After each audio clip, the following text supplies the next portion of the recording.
প্রতিষ্ঠার 52 বছর পূর্তিতে কৃষক লীগের সাংগঠনিক নেত্রী প্রধানমন্ত্রী শেখ হাসিনাকে ফুল দিয়ে শুভেচ্ছা জানান আওয়ামী লীগের এই সহযোগী সংগঠনের কেন্দ্রীয় নেতারা।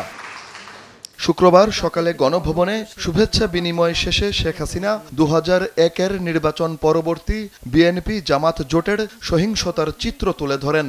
বলেন, সেই ধরনের কোনো প্রতিশোধ নেয়নি আওয়ামী লীগ। তাও তো তাদের ভাগ্য ভালো যে আমরা ক্ষমতা আছে, আমরা ওইভাবে তাদের মতো প্রতিশোধমূলক না দেখে এখনো কথা বলার সুযোগ পাই। সারাদিন কথা বলবে, মাইক লাগায়, তারপর বলে কথা বলতে দেয় না। নেতাকর্মীদের মামলার সংখ্যা নিয়ে বিএনপির নেতারা যা বলছেন তার সাথে ভিন্ন মত পোষণ করেন শেখ হাসিনা। মিথ্যা কান্নাকাটি করে যাচ্ছে, সব জায়গায় বলে যাচ্ছে এত লক্ষ লোক গ্রেপ্তার। আমাদের সারা দেশে যত জেলখানা আছে সেখানে যে ধারণ ক্ষমতা, তারা যত লক্ষ লোক গ্রেপ্তার বলতেছে, সেই লোক তো তাদের লোক যদি ভরা থাকে তাহলে কিন্তু অন্য কোনো অপরাধী আর নাই। তার মানে যত অপরাধী আছে জেলে, সব অপরাধী বিএনপির অপরাধী। সেখানে খুনি, ডাকাতি, চুরি যা আছে ওদের যে হিসাব আমরা যদি ধরি, তাতে সব অপরাধী হচ্ছে বিএনপির অপরাধী, অন্য কোনো অপরাধী আলে নাই। ধরতে হবে যে এরাই সব। এটাই তো বলতে চাচ্ছে, এটা কি বলতে চাচ্ছে? 60 লক্ষ তো আমাদের ধারণ ক্ষমতাও নেই জেলে। তারপর যদি বাদ দিয়ে যতজন ধারণ ক্ষমতা, যত জেলে আছে যারা, তার মানে তারা সবাই বিএনপির ক্রিমিনাল। এটাই তো তারা বলতে চাচ্ছে।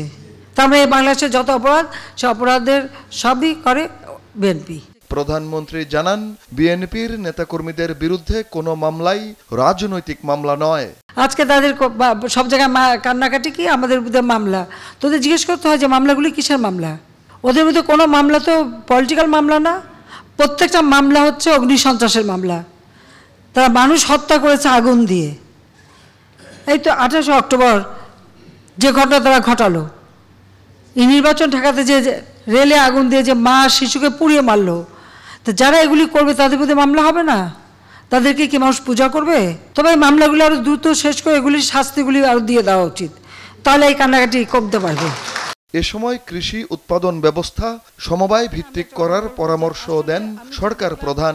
আমাদের ওই সমবায় ফিরতে হবে, সমবায় করতে হবে। যার যার জমি থাকবে, ফসল উৎপাদন যখন হবে, উৎপাদিত ফসলের একটা অংশ মালিকরা পাবে, যে শ্রম দেবে আমার কিষানি তারা পাবে একটা অংশ, আর একটা অংশ থাকবে সরকারের কাছে ওই সমবায়ের মাধ্যমে, যেন এই সমস্ত কৃষি কার্যক্রম পরিচালনার জন্য কৃষি উপকরণগুলি এই সমবায়ের মাধ্যমে, অর্থাৎ সার, বীজ বা সেচ এবং চাষ করা, ধান কাটা, এই সব কিছু ব্যবস্থা এর মাধ্যমে হবে।